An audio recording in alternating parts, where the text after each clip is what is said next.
ଆଜିର ଶକ୍ତିରେ ଏକ ନୂତନ ପରିବର୍ତ୍ତନ ଆପଣଙ୍କୁ ନୂତନ ଦିଗଗୁଡ଼ିକୁ ଅନୁସନ୍ଧାନ କରିବାକୁ ପ୍ରୋତ୍ସାହିତ କରିବ। ଆପଣ ନିଜକୁ ଏପରି ଯାତ୍ରାରେ ମନୋନିବେଶ କରିପାରନ୍ତି ଯାହା ଶାରୀରିକ ହେଉ କି ବୌଦ୍ଧିକ ଆପଣଙ୍କ ଦୃଷ୍ଟିକୋଣକୁ ବିସ୍ତାର କରିବ। ଆପଣଙ୍କ ସହଜ ଚମକ ଏବଂ ତୀକ୍ଷ୍ଣ ବୁଦ୍ଧିକୁ ବ୍ୟବହାର କରି ଯେକୌଣସି ପରିସ୍ଥିତିକୁ ନେଭିଗେଟ୍ କରନ୍ତୁ। ପ୍ରତ୍ୟେକ ମୁହୂର୍ତ୍ତକୁ ଅଭିବୃଦ୍ଧି ପାଇଁ ଏକ ସୁଯୋଗରେ ପରିଣତ କରନ୍ତୁ।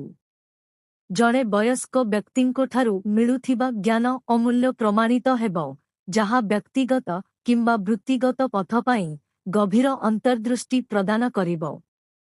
ସକାଳ 11:45 ରୁ ଅପରାହ୍ନ 1:15 ମଧ୍ୟରେ ଗୁରୁତ୍ୱପୂର୍ଣ୍ଣ କାର୍ଯ୍ୟଗୁଡ଼ିକ ପାଇଁ ଶୁଭ ସମୟ ରହିଛି। ନୀଳ ରଙ୍ଗର ଶାନ୍ତ ଗୁଣଗୁଡ଼ିକୁ ଗ୍ରହଣ କରନ୍ତୁ। ଗୁରୁତ୍ୱପୂର୍ଣ୍ଣ ପ୍ରୋଜେକ୍ଟ ସମ୍ବନ୍ଧରେ ଆଜି ଆପଣ କିଛି ଅପ୍ରତ୍ୟାଶିତ ଚ୍ୟାଲେଞ୍ଜର ସମ୍ମୁଖୀନ ହୋଇପାରନ୍ତି। ଶାନ୍ତ ଏବଂ ସ୍ଥିର ମନୋଭାବ ବଜାୟ ରଖିବା ଅତ୍ୟନ୍ତ ଗୁରୁତ୍ୱପୂର୍ଣ୍ଣ, କାରଣ ହତାଶା ବିଚାରକୁ ଅସ୍ପଷ୍ଟ କରିପାରେ। ଯଦିଓ ତୁରନ୍ତ ଫଳାଫଳ ଦେଖା ନ ଯାଇପାରେ, ଆପଣଙ୍କର କଠିନ ଏବଂ ଆନ୍ତରିକ ପ୍ରୟାସ ନିଶ୍ଚିତ ଭାବରେ ଆଗକୁ ବାଟ ତିଆରି କରୁଛି। ଧୈର୍ଯ୍ୟ ଏବଂ ସହନଶୀଳତାର ଶକ୍ତି ଉପରେ ବିଶ୍ୱାସ କରନ୍ତୁ।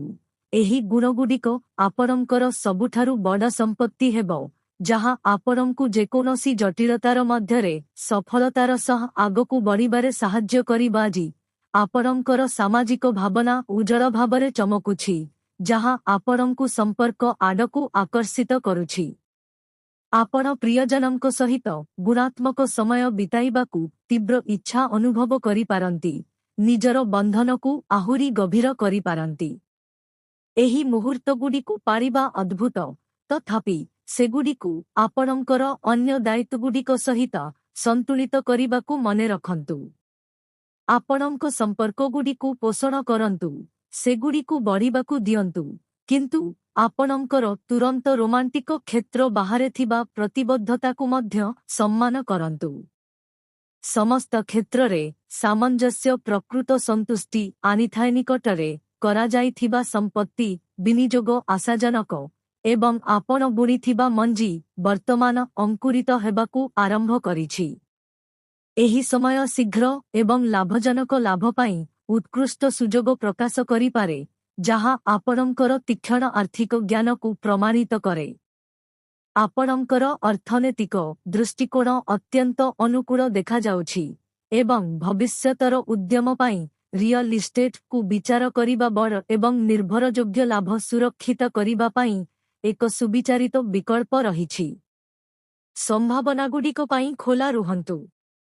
ଆପଣଙ୍କର ହଜମ ସ୍ୱାସ୍ଥ୍ୟ ପ୍ରତି ସଚେତନ ରୁହନ୍ତୁ, କାରଣ ଆଜି ଏସିଡିଟି ଆପଣଙ୍କୁ ଅସୁବିଧାରେ ପକାଇପାରେ, ଯାହା ପ୍ରାୟତଃ ଭାବନାତ୍ମକ ଚାପ କିମ୍ବା ଉତ୍ତେଜନା ସହିତ ଜଡ଼ିତ।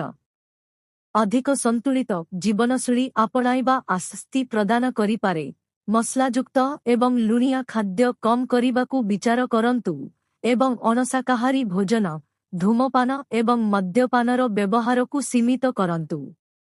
ଏହିପରି ଅସୁବିଧାକୁ ଦୂରରେ ରଖିବା ଏବଂ ସମଗ୍ର ଶାରୀରିକ ସମନ୍ୱୟ ବଢ଼ାଇବା ପାଇଁ ଆଭ୍ୟନ୍ତରୀଣ ଶାନ୍ତି ବିକଶିତ କରନ୍ତୁ ଏବଂ ଭାବନାତ୍ମକ ପ୍ରତିକ୍ରିୟାଗୁଡ଼ିକୁ ପରିଚାଳନା କରନ୍ତୁ।